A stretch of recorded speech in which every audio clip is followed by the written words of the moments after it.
আসসালামু আলাইকুম। আমি আজকে ওল কচু দিয়ে মাছের একটা রেসিপি নিয়ে আসলাম। আমার হাতে দেখতে পাচ্ছেন ওলগুলো আমি কেটে নিয়েছি। এবার আমি চুলাতে কড়াই বসিয়ে দিলাম, সেখানে তেল দিয়ে দিলাম। এবার আমি মাছগুলো দিয়ে দিব। আমি পাঙ্গাস মাছ নিয়েছি, মাছগুলো এক এক করে দিয়ে দিলাম। এবার আমার মাছগুলো এক দিক ভাজা হয়ে গেছে, আমি মাছগুলো উল্টে দিলাম।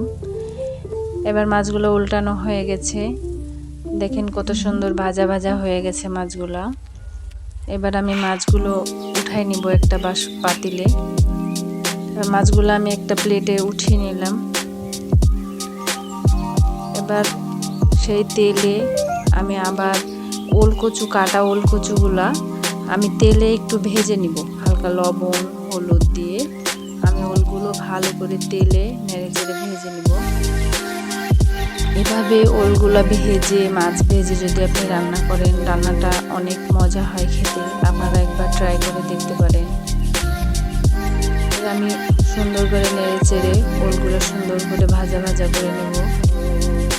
আমার ওলগুলো প্রায় ভাজা ভাজা হয়ে এসেছে। এবার যেগুলো ভাজা হয়েছে সেগুলো এক এক করে আমি একটা প্লেটে তুলে নেব। আমার ওলগুলো কত সুন্দর কালার হয়েছে, কত সুন্দর ভাবে ভাজা হয়েছে। এবার সেই তেলেই আমি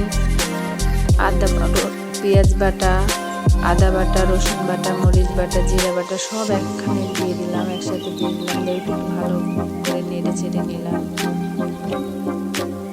এবার আমার মশলাটা কষানোর জন্য সেখানে অল্প পরিমাণ পানি দিয়ে দেবো। সেখানে একটু লবণ, পরিমাণ মতো লবণ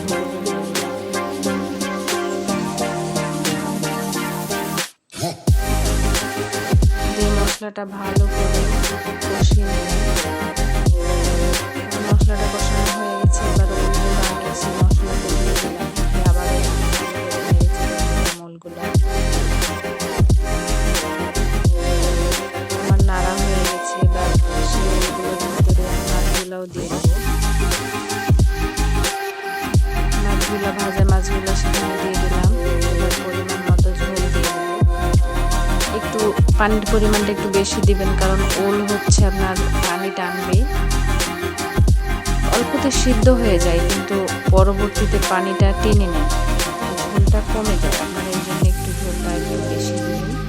দেখেন আমার ওলগুলো কত সুন্দর সিদ্ধ হয়ে গেছে, অনেক সুন্দর হয়েছে। আমি একটু ঝোল ঝোল করে নামাইলাম, কারণ পরবর্তীতে ওলগুলো পানি টেনে ঝোলটা শুকিয়ে যায়। এই জন্য আমি একটু ঝোল ঝোল করে নামিয়ে নিলাম।